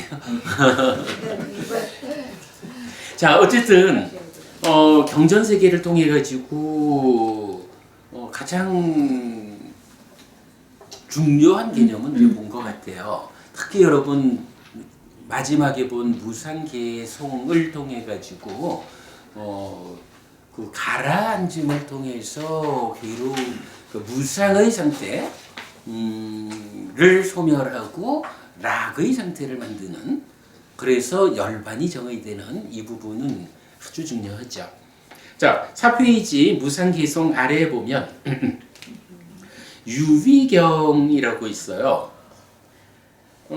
두 개 경전이 모두 안구자라 니까야 세세모음의 47번 유위경 돼 있는데 오른쪽에 보면 47번, 48번 두 개 경우로 나뉘어 있어요. 이게 뭐냐 하면 PTS본하고 6차 결집본하고가 경전을 분류하는 차이가 있어서 그래요. 자, 그럼 PTS 경우로는 본으로는 유위경 하나인데 6차 결집본에서는 상카타 라카나 숙당과 아상카타 라카나 숙당, 유위의 특징경, 무위의 특징경, 그렇게 두 개로 나뉘어 있어요. 자, 비구들이요, 이 유위에게 세 가지 유위의 특징이 있다. 무엇이 셋인가? 일어남이 알려지고 사라짐이 알려지고 머물러 있는 상태의 변화가 알려진다. 비구들이요, 유위에게 이 세 가지 유위의 특징이 있다. 자, 우리가 뭐 기존 공부를 통해서 아는 거지만 유위하고 무위하고가 어떻게 구분되나요? 2차 인식에 간섭하는 상이 요만큼이라도 병들어 있으면 번뇌여서 번뇌 위에서 탐진치가 만들어지고 탐진치와 함께 살아가는, 탐진치의 상태로 살아가는 삶을 유위라고 부르는 거죠. 거기에서 이제 수행을 통해 가지고 좀 전 표현으로 치자면 완전히 가라앉히고 그 가라앉음의 상태가 그러니까 완전히 유지될 수 있는 이 상황이 되면 무위라고 부르죠. 그래서 번뇌가 완전히 부수어졌기 때문에 무탐무진 무치의 상태가 되고, 그러한 상태의 삶을 무위 이렇게 말하는 거죠. 그럴 때 이제 바로 이러한 번뇌의 영향 위에 있는 유위는 일어나는 것이고 사라지는 것이고 머무의 상태가 알려진다. 이렇게 말하는 거죠. 뭐 생겨나고 사라지는 거, 생겨나는 동안 소멸한다 하니까 어쨌든 일어난다라는 거예요. 그러니까 일어나는 과정이 있어요. 그리고 또한 그게 사라지는 과정이 있겠고요. 그러면 일어났다라고 해서 어떤 결과가 만들어졌다면 만들어진 결과가 유지되다가 없어지는 게 아니고 이 결과로 된 상태 자체가 어때요? 변화하고 있는 거죠. 왜? 조건의 다양성 때문에 한순간도 자기를 유지하지 못하는 이런 부분, 이런 것이 이제 유위적인 것의 특징이다. 그렇게 알려주는 거죠. 반면에 비구들이요 이 무위에게 세 가지 무위의 특징이 있다. 무엇이 셋인가? 일어나지 않음이 알려지고 사라지지 않음이 알려지고 머문 상태의 변화하지 않음이 알려진다. 비구들이요 무위에게 세 가지 무위의 특징이 있다. 이랬어요. 뭐 이거는 그대로 유위라고 하는 조건적인 것들의 세 가지 특성을 그대로 그러니까 부정한 거죠. 이게 그냥 부정되나요? 아니죠. 조건적인 것들 유위가 가지는 특성을 어떤 형태로 대응해가지고 그 특성들을 넘어서느냐. 넘어섰을 때 무위가 되는 거죠. 그 그러니까 넘어서는 방법을 우리가 어떻게 배웠나요? 가라앉음. 가라앉히는 일을 통해 가지고 유위, 즉 조건적인 것들의 특성을 넘어서는 이 부분을 이제 오늘 우리가 구체적으로 알았어요. 자, 이럴 때 유위와 무위가 존재의 입장에서 보면 어떻게 연결되나요? 무위라고 하는 것은 바로 열반. 그죠? 열반이 무위죠. 그러니까 해탈해서 열반이 실현되는 거죠. 그래서 열반은 무위고 열반 아닌 것은 행인데 그건 유위죠. 그래서 행은 유위고 열반은 무위다. 이 무위라고 하는 말이 사실은 중국에서 번역된 말이죠. 노자의 도덕경에서 말하는 무위인데 이건 뭐 우리가 이건 강조하는 거죠. 삶의 완성이라는 측면에서는 잘 번역된 단어인데 주목해야 되는 것은 노자가 말하는 삶의 완성하고 부처가 말하는 삶의 완성이 다르다. 그래서 사실은 이제 그 한문으로 불교를 만나는 오랜 과정에서 이 부분에 대한 구체적 비판이 잘 없었던 거죠. 그러다 보니까 불교가 무위라는 이 열반을 지칭하는 이 단어에다가 노자의 도덕경적인 어떤 상태를 얹어버린 거죠. 그래가지고 불교 공부를 통해 가지고 노자적인 무위를 지향하는 뭐 이런 부분이 사실은 많죠. 그러기 때문에 우리가 명확히 알아야 되는 것은 삶의 완성이라는 의미에서 무위라는 번역어는 적절하지만 노자의 삶의 완성과 부처의 삶의 완성이 다르다. 노자가 어찌했는 거는 뭐 그들대로 말을 하겠지만 부처가 말하는 삶의 완성, 무위라고 하는 것은 탐진치가 완전히 제거된 상태다. 탐진치가 제거된다라는 거 달리 말하면 2차 인식에 간섭하는 그 문제의 핵심 번뇌가 완전히 부수어졌다. 상이 병들물 완전히 치유했다. 이 상태죠. 이 부분 그 무위에 대해서는 우리가 꼭 주목하고 가야 됩니다. 자, 그 다음에 이제 넘어갑니다. 5페이지 가면 이제 큰 주제 두 번째로 열반은 락이다 라는 것을 봤어요. 자, 바로 요 얘기죠.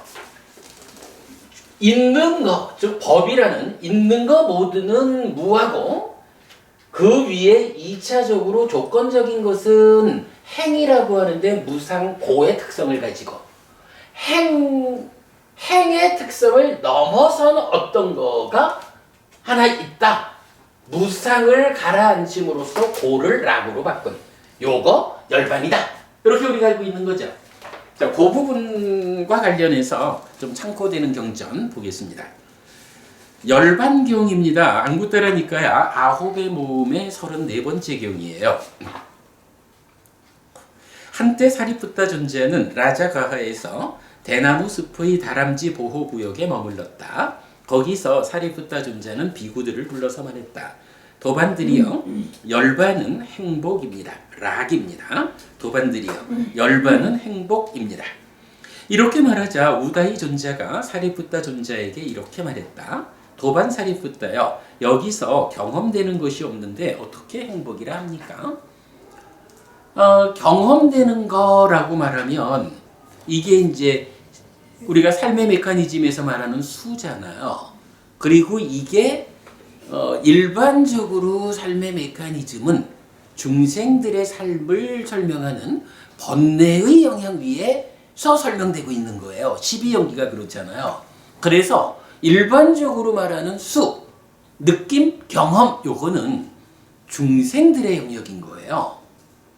그러니까 이러한 수가 락고 불고불락이 있다. 뭐 이렇게 말할 때에 해탈된 삶, 열반이라는 것은 따지면 중생의 영역이 아니잖아요. 중생의 영역이 아니니까 중생의 영역에서 제한적으로 사용되는 수, 느낌, 경험이라는 개념이 없는 거예요. 그걸 떠나버린 거예요. 그러니까 락이다, 행복이다 라고 하는 이 말은 따지자면 중생의 영역에서 적용되는 말이다. 요거죠. 그런데 이제 지금 사리푸타 존자가 말하기를 열반은 락입니다. 열반은 행복입니다. 이렇게 말을 한 거예요. 그러니까 오다이 존자가 아니 거기에 경험되는 게 없는데 느껴지는 게 없는데 어떻게 열반을 락이라고 합니까? 이렇게 지금 문제 제기를 한 거예요. 사실은 이 질문이 정말 그 답변이 쉽지 않은 건데 마침 몇 주 전에 그 우리가 부산 수요일 9차 재정법회에서 마침 하니까요 59번 많은 경험경을 설명하면서 이런 요 부분에 대한 답이 있었어요. 부처님께서 그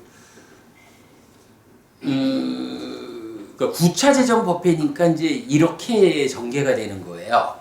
자, 예를 들자면 욕계 중생한테는 어떤 행복이 있어요? 욕계 중생은 기본적으로 소유적 사유의 대상이 되는 것으로의 색성향 미척 까마가 그러니까 까마구나 까마로구나가 아니고 소유적 사유의 대상 이렇게 말하는 거잖아요. 욕계 중생들은 어떤 형태로든 내가 얻고자 원하는 색성향 미척 요 물질적인 영역에서 그걸 갖게 되면 거기에서 행복해진다고요. 부처님이 이렇게 말을 해요. 어떤 사람이 말하기를 중생들에게 이러한 소유적 사유의 대상들을 얻는 일을 통해서 생겨나는 즐거움, 그 행복이 최상의 행복이라고 말하면 나는 동의하지 않는다. 왜냐? 그러한 즐거움보다 훨씬 훌륭하고 탁월한 다른 즐거움이 있기 때문이다. 이렇게 말하거든요. 그러니까 이게요. 욕계 중생에 그러니까 인간이거나 그 위에 욕계의 여섯 하늘 아주 엄청난 부자가 되고 권력을 가져가지고 원하는 건 다 얻을 수 있다라고 해도 부처님은 그게 중생이 인간이 누릴 수 있는 즐거움의 끝이다. 가장 높은 거다. 라고 하면 나는 동의할 수 없다. 그거보다 더 좋은 게 있다. 이 얘기거든요. 더 좋은, 그러니까 훨씬 훌륭하고 탁월한 다른 즐거움으로 제시되는 게 초선을 성취해서 머물 때에 경험되는 우리가 아는 거죠. 개발된 느낌이라는 게 있는 거죠. 그래서 초선 같으면은 떨쳐버림에서 생겨나는 희와 락 이라는 개발된 느낌이 경험되잖아요. 이게 아무리 부자가 되고 권력이 많아가지고 원하는 걸 다 갖는다 해도 그런 세속적인 방법으로 얻어지는 즐거움보다 훨씬 훌륭하고 탁월한 다른 즐거움이다. 이렇게 말을 해요. 그리고는 이게 구차재정이라는 게 이제 약간 9단계로 설명되잖아요. 단계적으로 올라가가지고 비상, 비비상처까지를 말을 해요. 그러니까 무소유초를 성취해서 머물 때 경험하는 그 느낌이 최고의 느낌이다라고 말하면 내가 동의하지 않는다. 더 훨씬 훌륭하고 탁월한 다른 즐거움이 있다.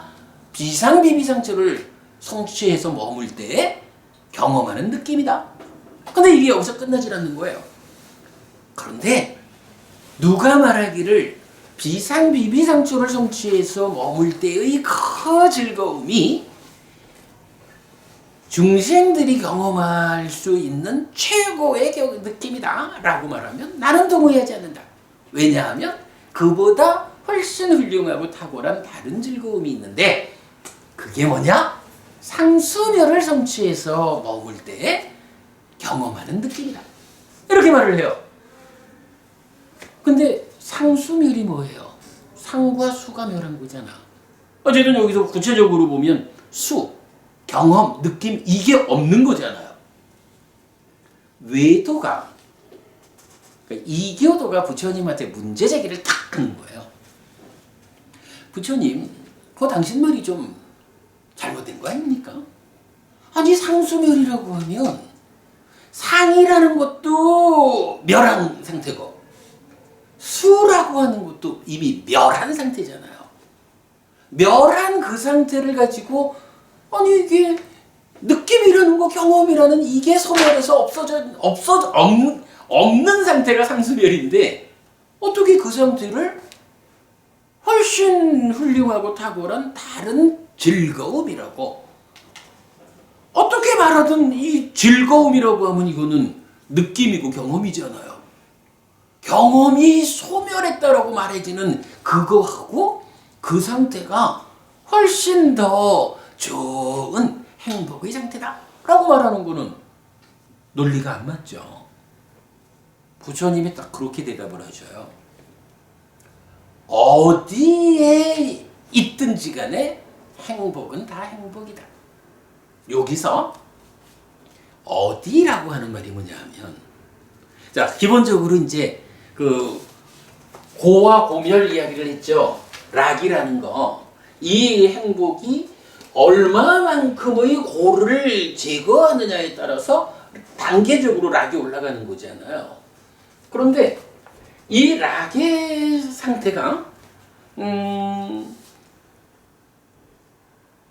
얼마만큼을 갔을까라는 것을 놓고 말할 때 이제 중생의 상태라고 하는 요거 하고 중생의 상태를 넘어선 해탈된 상태가 있잖아요. 그런데 좀 전에도 우리가 그 얘기를 했지만 12연기가 설해진 그 자리가 어떤 자리냐 하면 기본적으로 괴로움이 생겨나는 원인 이래가지고 중생의 삶을 설명하는 거라고요. 중생들의 삶의 가운데에서 어디에 어떤 문제가 있어가지고 이런 괴로움이 생겨날까? 요걸 설명하는 게 12연기잖아요. 그리고 그 가운데에 수라고 하는 느낌, 경험 이 말이 쓰이는 거거든요. 그러면 여기서 이제 상수멸 이래가지고 상과 수가 멸했다라고 하는 요거는 의미하는 바가 뭐예요? 사실은 이게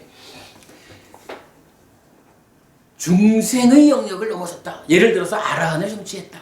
라고 할 때 이 아라한은 그러면 삶의 과정 자체가 보지도 않고 보면 생겨나는 느낌 경험도 안 생기고 거기에 2차 인식에 참여하는 상도 없고 뭐 이러나요? 그러진 않은 거예요. 어차피 아라한도 아직 이 몸을 가지고 살아가는 동안에는 동일한 어떤 메커니즘적으로 삶은 사라져요. 다만 그 삶의 과정에 괴로움을 생겨나게 하는 모든 조건이 소멸됐기 때문에 삶의 결과로 괴로움이 생겨나지 않는 부분이요. 그죠? 멸이라고 하는 것을 그래서 우리가 중요하게 말하는 이유가 그거죠.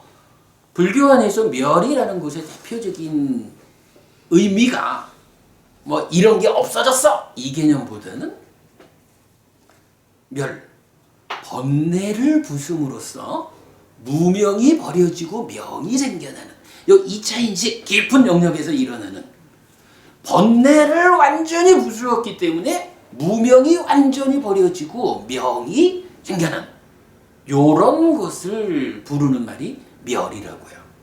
상수멸이라고 하는 것이 상과 수라고 하는 이 삶의 과정의 두 가지가 그런 과정 자체가 없어져 이 얘기가 아니고 12연기라고 하는 중생을 대상으로 중생의 영역에서 사용되는 수라고 상이라고 하는 이 단어가 번뇌가 부수어짐으로써 무명이 버려지고 명이 일어난 중생의 삶을 넘어선 해탈된 삶으로 넘어가면 이제 더 이상 중생의 영역에 속한 그런 것이 없어져.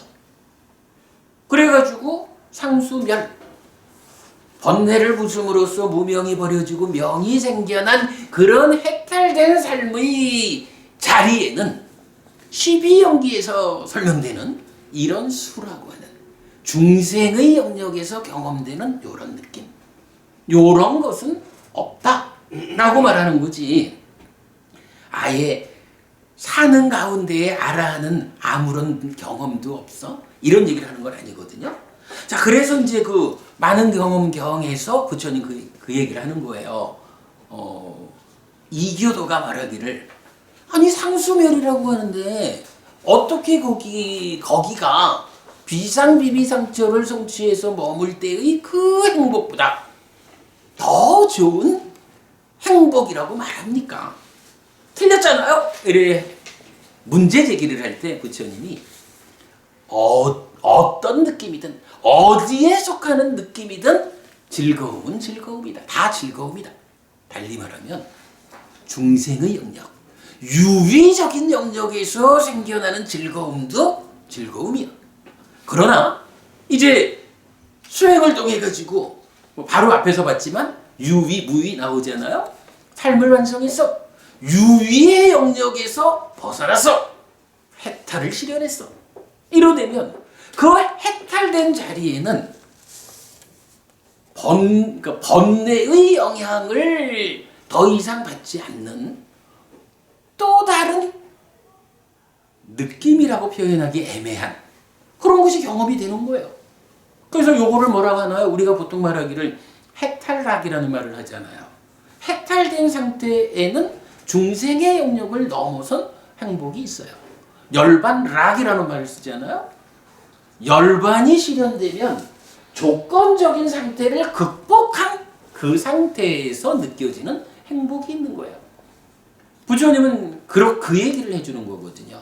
왜 상수멸을 즐거움, 행복이라고 말합니까? 유의적인 영역, 중생의 영역에서 느껴지는 행복도 행복이지만 그러나 멸이라는 말을 통해 가지고 중생의 상태를 멸했다라고 하면 그때는 무위적인 삶의 영역에서 경험되는 느낌이 있다. 나는 여기서 경험되는 즐거움이든 여기서 경험되는 즐거움이든 모두 즐거움이라고 말한다. 부처님은 이렇게 답변하거든요. 지금 이제 열반경에서 그 사리푸타 존자가 열반은 행복입니다 라고 선언을 하니까 우다이 존자가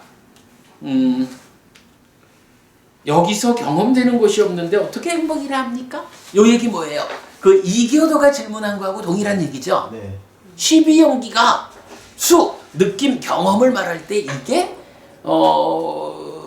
번뇌의 영향 위에 있는 유의적 삶의 영역에서 말해진 거 뿐이지 해탈됐다라고 해가지고 메커니즘적인 삶의 과정이 없어지는 건 아니란 말이죠. 그 부분에 대한 이해를 가지고 이 경은 이해가 되어야 해요. 자, 그래서 이제 여기서도 이제 따지면 동일하게 나와요. 도반이요. 여기서 경험되는 것이 없는 그것이 바로 행복입니다. 라면서 좀 전에 말씀드렸듯이 욕계에 소유적 사유의 대상으로 행복이 일어나고 그러나 그것들을 단계적으로 향상해 가면 이게 경전이 좀 길어요. 우리 구차재정법회에서 공부를 했었는데 9페이지까지를 오면 자 9페이지에 이제 경의 마지막이 나와요. 다시 도반이여 비구는 무소유처를 완전히 초월하고 비상비비상처를 성취하여 머뭅니다. 도반이여 만약 그 비구가 이와 같이 머물 때 무소유처가 함께하는 상과 작의가 발생하면 이것은 그에게 병입니다. 도반이여 예를 들면 행복한 자에게 병날 만큼의 괴로움이 일어날 수 있듯이 그에게 무소유처가 함께하는 상과 작의가 발생하면 이것은 그에게 병입니다. 도반이여 세종께서는 병이 바로 괴로움이라고 말씀하셨습니다. 도반이여 이런 방법으로 열반은 행복과 같다고 알아야 합니다. 다시 도반이여 비구는 비상비비상처를 완전히 초월하고 상수멸을 성취하여 머물면서 지혜로서 보아 번뇌를 멸진합니다. 도반이여 이런 방법으로 열반은 행복과 같다고 알아야 합니다. 요 경전 나중에 여러분 읽어보시고 우리 구차재정법회 동영상 참고하시면 도움이 될 텐데요.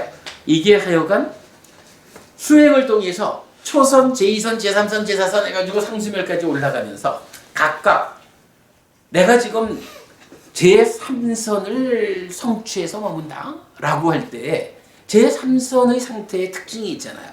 그런데 만약에 한 단계 아래인 제2선을 구성하는 어떤 것들이 딱 나타나면 요거는 제3선을 성취해서 머무는 입장에서는 한 단계 아래에 요것은 병이야. 뭐 이러면서 단계적으로 삶을 향상하는 향상을 설명하는 경전인데요. 굉장히 좀 어렵지만 중요한 경이에요. 그거 참고하시고 어쨌든 여기에서도 보면 이렇게 나오죠. 상수멸을 성취하면서 지혜로서 부와 번뇌를 멸진합니다. 요거 해탈했습니다. 아라한데 있습니다. 열반을 실현했습니다. 이거죠. 그리고 그러한 상태는 좀 전에 말씀드렸던 부처님께서 유의적인 영역에서 경험되는 즐거움도 즐거움이고 무의적인 영역에서 경험되는 경험도 즐거움이다, 행복이다. 이렇게 말하는 그 개념으로 이해를 하면 경전을 해석할 수 있어요. 자, 그렇게 보시고요. 자, 그 다음에 이제 소개만 하고 다음 주에 한 번 더 해야겠네요. 이제 10페이지를 가면 올바른 관찰 1번에서 무상경, 괴로움경, 무아경, 열반경 이렇게 나와요. 그리고 13페이지를 가면 올바른 관찰 2번 해가지고 또다시 무상경, 고경, 무아경, 열반경 나오고 열반경이 1, 2, 3번으로 세 가지가 나오고 그 다음에 뭐 제한 없음 경까지 이렇게 이제 여러 경전이 나오는데 요 경전들 이제 다음 주에 우리 보면 여러분 아시겠지만 결국은 이 얘기를 해주는 거예요. 무상고 무아 부정이라고 하는 요것이 일단 우리가 삼법인에 의해서 보면 부처님께서 우리 삶의 원리다 이치다라는 것으로 무상고 무아 부정 포함해서 말하면 요거를 제시하잖아요. 그런 부처님의 출현 여부와 관계없이 우리 삶에 적용되는 이 원리 이치라는 것을 놓고 이제 어떻게 보아야 할까? 만약에 조건적인 것을 상하다라고 보아가지고는 깨달을 수 없어. 조건적인 것을 무상하다라고 보는 사람이 깨달음으로 나갈 수 있어. 무상고 무아 부정. 그러면서 열반, 그러니까 무상고 무아로 그러니까 무상과 고에 대해서는 조건적인 것에 대해서 그리고 법에 대해서 무아 이리고는 마지막 열반을 뭐라고 말하냐 하면 열반을 고라고 관찰해가지고는 깨달음으로 가지 못해. 열반을 락이라고 보아야 깨달음으로 가. 요 얘기를 올바른 관찰 1, 2에 속한 경전들이 해줘요. 요거를 이제 다음 주에 우리가 공부를 해보면 열반 한 가지만이 락이라고 불리는 완전한 고멸, 완전한 행복이고 열반 하나를 제외한 나머지는 행, 조건적인 것이어서 어떤 형태로는 요만큼의 불만족이라도 남아있는 상태. 무상고 무아 그리고 열반은 락이라는 우리가 이건 상라가정이라는 것은 어쨌든 존재에 대한 오해, 거꾸로 선거고, 그죠? 거꾸로 선거고, 조건적인 것들에 대해서는 무상고 무아 부정이라는 존재의 실상이 알려지고, 그 위에서 조건적인 것을 넘어선 유일한 것으로의 열반은 가라앉음이라는 방법을 통해서 고를 락으로 바꾸고, 그러나 무아라고 하는 공통된 특성은 변함이 없는 가라앉음을 통해서 락과 무아가 실현된 열반. 열반은 뭐라고요? 락과 무아입니다. 이거는요, 가라앉음이라는 방법에 의해서 실현되는 겁니다. 요 개념을 이제 남아있는 경전들을 통해서 확실하게 할 수가 있어요. 요 내용은 다음 주에 한 번 더 공부하도록 하겠습니다. 윤법부님, 네. 이게 사실은 공부의 가장 근본이 되는 주제죠. 확실히 알아야 되는 주제인데 특히 윤법부님이 이 주제에 대한 관심이 많으셨던 것 같아요. 네, 오늘 네, 좀 네. 도움이 됐을까요? 네네. 근데 한 가지 질문이 있네요. 잠깐만. 단말아가 법부님 오늘 공부가 좀 어떠셨어요? 이게 그간 법부님 공부를 우리가 계속 한 건데 오늘 좀 정확한 어떤 의미가 전달되셨나요? 고맙어요. 그러셨구나. 그래 질문하셔요. 저는 오늘 법문이 오늘 굉장히 좋았어요. 네. 비상비비상처의 불만족은 뭘까요? 비상비비상조의 불만족? 네. 무소유처의 불만족은 논리적으로 무엇이고 말하면 비상비비상처 아니요, 그건 이제 우리가 각각이 얼마만큼의 불만족이 있는지 하는 거는 좀 달리 봐야 되겠지만 기본적으로 갖고 있는 불만족이 뭐냐 하면 굉장히 오래 살고 행복한 세상이긴 한데 그런데도 불구하고 그 오랜 세월이 지나면 죽어야 되고 또 태어나야 돼.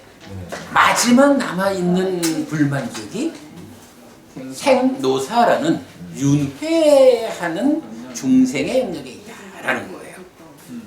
그렇게 보시고 자 오늘 수업 여기까지 하죠? 고맙습니다. 수고하셨습니다. 근데 만약에 윤회하는 걸 즐긴다면 불만족이 아닐 수도 있잖아요. 윤회하는 걸 즐긴다면 즐긴다면 불만족이 아닐 수도 있잖아요. 근데 이제 그거는 윤회를 즐긴다라는 가정은 네. 나는 불교 신자이지 않겠어라는 이야기가 되는 거예요. 왜냐하면 부처님의 깨달음이 지향하는 게 이 죽고 태어남을 반복하는 이러한 삶에서 벗어나리라. 그래서 그러한 일체의 괴로움을 소멸하겠다는 게 불교인데 윤회를 즐긴다라고 하면 그거는 불교 신자 하기 싫어요 하는 얘기가 되는 거라. 이 제가 너무 말을 극단적으로 하는 건지 모르지만 사실은 그 정신은 봐야 돼요. 우리나라 스님들 연애를 즐기는 사람들 많은데 아직도 태어나고 싶다는 정책으로